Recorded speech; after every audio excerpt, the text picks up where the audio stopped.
There was this fellow fooling around in an old ICBM silo on New Year's Eve. For some reason, he kicked some of the equipment and got a case of mistletoe. Funny thing about mistletoe, if it's on a tree, it's a growing concern. There was a town that hired a lighting technician and a DJ to help the town party a little bit and ring in the new year. Halfway through the party, their fancy lights went out and the music stopped.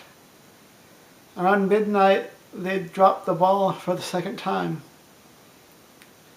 Some people have too much champagne and they get a bubbly personality. If the champagne's flat, you gotta call the physician. Some people have too much to drink on New Year's Eve. The whole value of the season and the celebration is wasted on them. There was this household that hired a French fellow to pour champagne for the guests. His name was Andre. Some people may not care for champagne jokes, and they may tell me to put a cork in it. If I continue, they'll get mad and pop a cork. At this one estate, there's a brand of cheap champagne that's preferred by the cooks. Some people may already be tired of these champagne jokes and they might whine. Sometimes when people pop a cork, they don't know where it's going to go. For a second or two, the situation is up in the air. There's this fellow who drank a little too much and he went to the champagne warehouse and passed out. You could say he was cork high and bottle deep. There's a fellow at the party who has a tuxedo, a gold cane, and a top hat. He's probably the one that has a champagne taste on a beer budget. There's this fellow at the company party. He wanted to impress the bosses, but there was a bottleneck in his plan. Just think about all the champagne that'll be sold for New Year's Eve.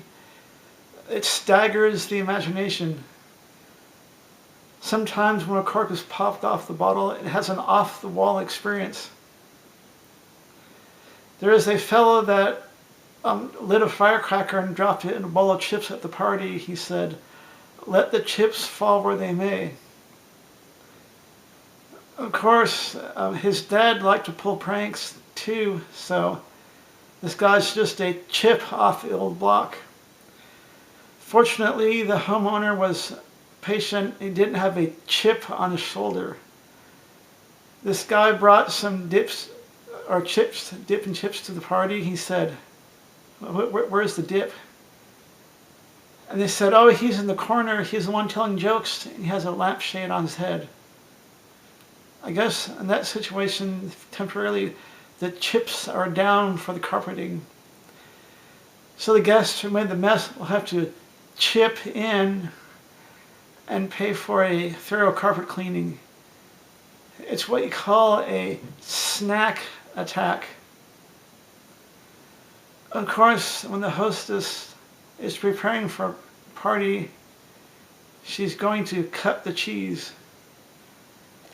It's a good thing that cheese is sacrificed for the party, otherwise it might have a degrading experience. After the hostess is done preparing for the party, she'll feel cheddar.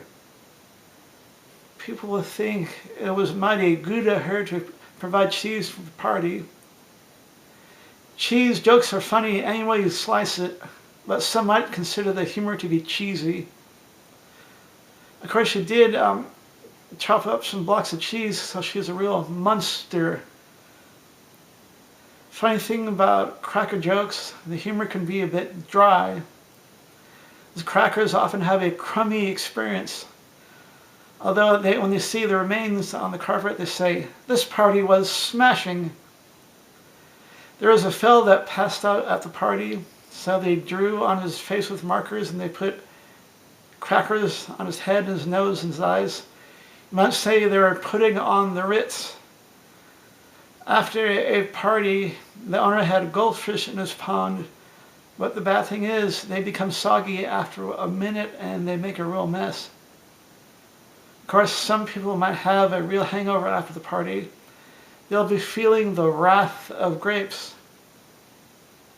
And of course, there's this one brand of grapes that has conquered the market because they're used in jellies, wines, jams.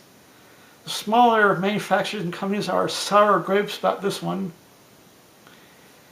There was a grape at the party that was stepped on and it let out a little wine. I'm wondering what would stem from these grape jokes. Of course, the whole grape business still can be a bit seedy at times.